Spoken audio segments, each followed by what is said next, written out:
1992 میں برطانیہ کی معیشت کی حالت کافی خراب تھی۔ برطانیہ ریسیشن کے دہائی پر تھا، مہنگائی آسمان چھوتی جا رہی تھی اور 2 سال سے بینک آف انگلینڈ برطانوی پاؤنڈ کی قیمت کو مصنوعی طور پر سہارا دینے کی کوششوں میں اربوں پاؤنڈ خرچ کر رہا تھا، مگر کوششیں بیکار گئیں اور معاملات تباہی کی طرف جا رہے تھے۔ ہر طرف تباہی کا سایہ تھا اور لوگ صرف اس انتظار میں بیٹھے تھے کہ کب یہ مشکل وقت ٹل جائے، لیکن ایک آدمی جارج سوروس ان سب سے الگ سوچ رہا تھا۔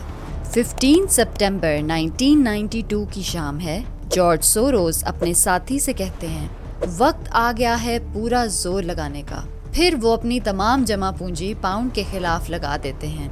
صرف 24 گھنٹوں میں ان کا داؤ لگ جاتا ہے اور پاؤنڈ کی قیمت میں زبردست کمی آ جاتی ہے اور جارج سوروس صرف ایک دن میں $1 بلین سے زیادہ کما لیتے ہیں۔ ایک ایسی دنیا کی معیشت کی تباہی سے فائدہ اٹھاتے ہیں جو دنیا کی سب سے بڑی معیشت میں سے ایک۔ یہ وہ دن تھا جو تاریخ میں لکھا جاتا ہے اور وہ دن جب جارج سوروس نے بینک آف انگلینڈ کو ہرا دیا اور ساتھ ہی ایک ہی دن میں اتنا زیادہ کما لیا کہ کبھی بھی کسی بھی ہیج فنڈ مینیجر نے سوچا بھی نہیں ہوگا۔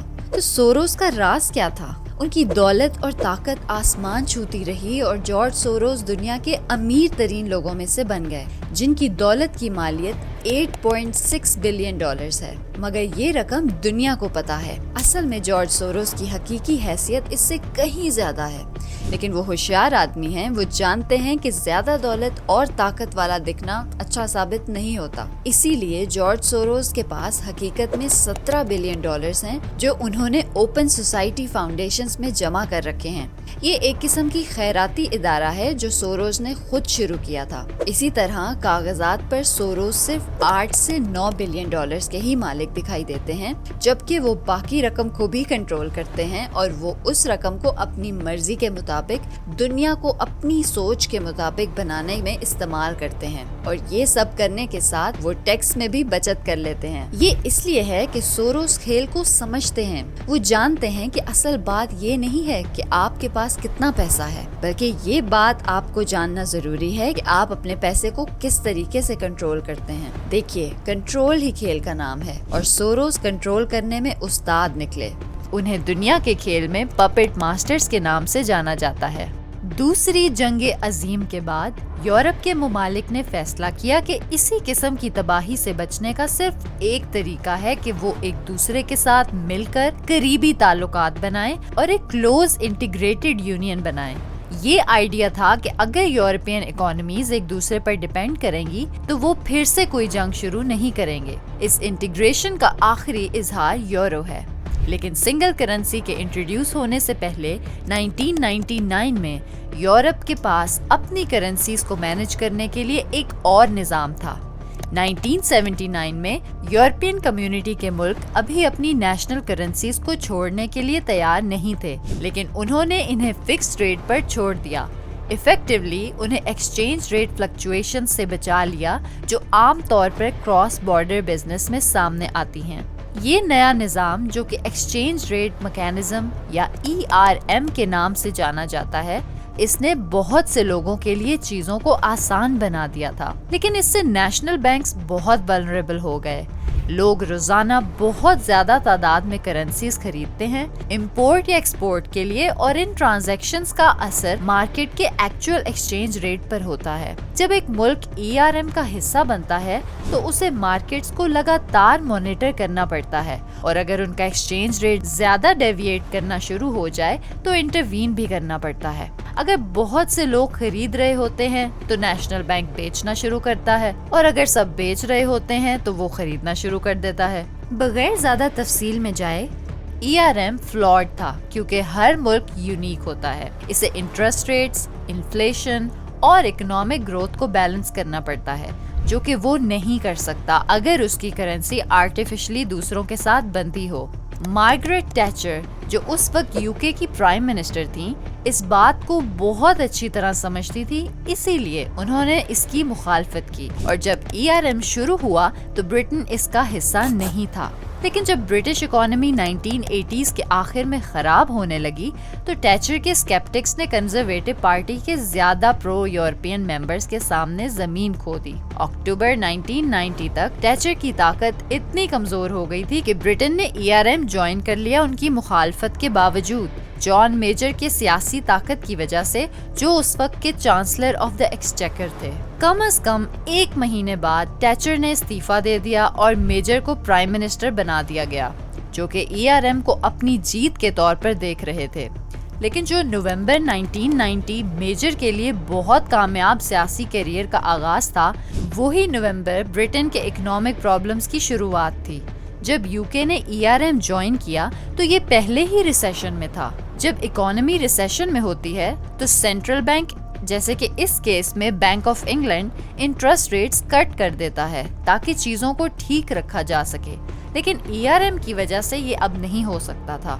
تو برٹش پاؤنڈ پہلے ہی بہت کمزور کرنسی تھی، جبکہ UK کا انفلیشن ریٹ جرمنی کے مقابلے میں 3 گنا زیادہ تھا۔ اگر بینک آف انگلینڈ ریٹس کٹ کرتا تو یہ برٹش اکانومی کے لیے مددگار ہوتا، لیکن یہ پاؤنڈ کو اتنا ڈی ویلیو کر دیتا کہ برٹن کو ERM سے نکلنا پڑتا، جو کہ جان میجر کبھی بھی الاؤ نہیں کرتے۔